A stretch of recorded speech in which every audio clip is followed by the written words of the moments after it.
রাজ্যের বিভিন্ন জেলার সরকারি হাসপাতালগুলির বেহাল দশার কথা বারংবার সংবাদের শিরোনামে উঠে এসেছে। আবারও সেই একই চিত্র ধরা পড়ল সিএনএর ক্যামেরায়।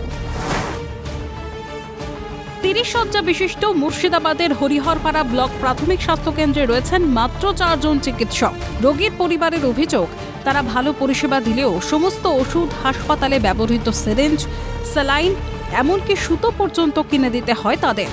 এছাড়াও হাসপাতালের নিজস্ব ল্যাবের ভগ্নপ্রায় দশা, সেখানে সব রকমের টেস্টও হয় না। তার পরিবর্তে হাসপাতাল চত্বরের ভিতরেই এক মেয়াদ উত্তীর্ণ প্যাথোলজি রয়েছে, সেখানে বেশি দামে পরীক্ষা নিরীক্ষা করাতে হয় রোগীদের পরিবারকে। সামান্য অসুস্থতাতেও রোগীদের রেফার করে দেওয়া হয় দূরের বহরমপুর মেডিকেল কলেজ হাসপাতালে। চিকিৎসা বলতে গেলে ডাক্তারবাবুরা সবই ঠিক আছে, সবকিছু আছে, কিন্তু যেটা সরকারি তরফ থেকে যেগুলো যে মেডিসিন আসার কথা, যেসব জিনিসগুলো আসার কথা, সেগুলো তো নাই এখানে। স্যালাইনের ব্যবস্থা সময় ক্ষেত্রে থাকে, সময় ক্ষেত্রে থাকে না। আজ ছুঁচ প্রায় 1-1.5 বছর হয়ে গেল, ছুঁচও নেই, সুতো নেই। কোনো পেশেন্ট আসলে আঙুল কাটলে বাইরে থেকে কিনে নিয়ে আসো। সবটি টাকা দিয়ে করাতে হয়, সব টাকা দিয়ে করতে হয়, ওগুলো সব কিনতে হয় টাকা দিয়ে। উত্তর 24 পরগনার বাদুড়িয়া গ্রামীণ হাসপাতাল যেন ডেঙ্গু ম্যালেরিয়ার আঁতুর ঘর। হাসপাতালের চারপাশে জল জমে মশা মাছি বাড়ছে। জ্বরের উপসর্গ নিয়ে হাসপাতালে এসে ডেঙ্গু ম্যালেরিয়ায় আক্রান্ত হওয়ার ভয় পাচ্ছেন রোগী এবং রোগী পরিবারের সদস্যরা। অ্যাকচুয়ালি বাদুড়িয়া এখন ডেঙ্গুর আতুর ঘর, একেবারে রেড জোন হিসেবেই আমি যতটুকু যা খবর রেখেছি তাতে আমাদের জেলায় বাদুড়িয়া হচ্ছে ডেঙ্গুর রেড জোন। এবং হসপিটালটা বাদুড়িয়া পৌরসভার অন্তর্গত 17 নম্বর ওয়ার্ডে অবস্থিত। গত বছর 2023 সালে ডেঙ্গু 17 নম্বর ওয়ার্ডে 155 জনের হয়েছে, 150-র উপরে মানুষের ডেঙ্গু হয়েছে। এবং মানুষ ডেঙ্গু সারানোর জন্যই হসপিটালে আসে, কিন্তু আমরা দেখতে পাচ্ছি হসপিটালের ভিতরে ময়লার স্তূপ, জল জমে আছে, যেটা আমরা সাধারণ মানুষ হিসেবে বলতে গেলে আমাদের কথায় গুরুত্ব দেওয়া হয় না। এ বিষয়ে বাদুড়িয়া পুরসভার চেয়ারম্যান দীপঙ্কর ভট্টাচার্যের সঙ্গে যোগাযোগ করা হলে তার সাফাই, লোল্যান্ড হওয়ায় বর্ষা হলে জল জমে।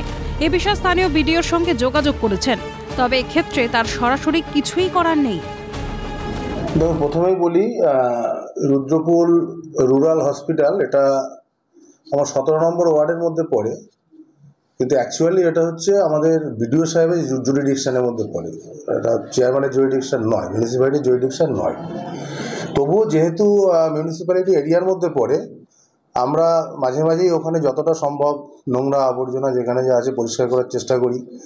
বিএমএস সাহেব আমাদের কখনো যোগাযোগ রাখেন, কিন্তু বিষয়টা হচ্ছে ওখানে যে জল জমার একটা ব্যাপার, এটা বিগত বর্ষাতেও এই প্রবলেমটা হয়েছে। বাঁকুড়ার বড়জোড়ায় মুখ্যমন্ত্রী মমতা বন্দ্যোপাধ্যায় সুপার স্পেশালিটি হাসপাতাল প্রতিষ্ঠা করলেও নেই উন্নত পরিকাঠামো, সংখ্যায় চিকিৎসকও কম। হাসপাতালে যত্রতত্র জল জমে রয়েছে, এমনকি আউটডোরের টিকিটটিও টাকা দিয়ে কিনতে হয় রোগীদের। এখানে যে সুপার স্পেশালিটি হাসপাতালটা হয়েছে নাম দিয়ে, আমরা যখন থেকে এখানে চিকিৎসা নিতে শুরু করেছি, আমার বাড়ি এই পাশেই, তো আমি দেখছি 5তলা বিল্ডিং ঝাঁচক চোখে দাঁড়িয়ে আছে, কিন্তু ট্রিটমেন্টের বেলায় কিছু নেই। একটু সিরিয়াস কিছু হলে এখান থেকে পাঠিয়ে দেয় বাঁকুড়া নাহলে বর্ধমান। আর এখানে আপনার চিকিৎসার অবস্থা এতটাই বেহাল, বাইরে আপনি লক্ষ্য করলে দেখবেন নোংরা জল জমা আছে, যেটা ডেঙ্গু ম্যালেরিয়া থেকে শুরু করে মারাত্মক রোগের সৃষ্টি হতে পারে। এ বিষয়ে স্থানীয় তৃণমূল নেতৃত্ব জানান, যথাস্থানে চিঠি দেওয়া হয়েছে। ডাক্তার 30-35, সিস্টার 75 এক্সট্রা আমরা পেয়েছি, 220 মতন বেড পেয়েছি, এত বড় বিল্ডিং পেয়েছি, সমস্ত পরিষেবা আমাদের চলছে। নোংরা জলের কথা বললেন, আমার কারণ এসছে, সেখানে উপযুক্ত জায়গায় চিঠি করে দেওয়া হয়েছে। ডাইরেক্ট তো আমরা করতে পারি না, এটা কলকাতার স্বাস্থ্য ভবন ডাইরেক্ট দেখভাল করেছে। হাসপাতালের বেহাল দশায় কটাক্ষ স্থানীয় বিজেপি নেতৃত্বের। আজকে Barjora super facility hospital, super facility কোথায়? সুপার ফ্যাসিলিটি তো পাচ্ছে শাসক দলের নেতা নেত্রীরা। আজকে আপনারা দেখুন, এই বড়জোড়ার বুকে একটা শিল্পাঞ্চল, এখানে একটা 6তলা বিল্ডিং, নীল সাদা বিল্ডিং, সেখানে সুপার ফ্যাসিলিটি বড় বড় করে বোর্ড লাগানো আছে। সেখানে ইউএসজি হয় না, সেখানে রক্ত পরীক্ষা করলে টাকা লাগে। সেখানে ওই হসপিটালের বাথরুমের নোংরা জল সেই হাসপাতালের বাইরে রয়েছে, সেখান থেকে বিভিন্ন ধরনের রোগ ছড়াচ্ছে। রাজ্য জুড়ে চলা সরকারি হাসপাতালগুলির এই বেহাল দশার খবর জেনেও কেন নিশ্চুপ রাজ্য সরকার, উঠছে প্রশ্ন। মৃন্ময় গোস্বামী, শামীম মোল্লা এবং স্বরূপ রায়ের রিপোর্ট, ক্যালকাটা নিউজ।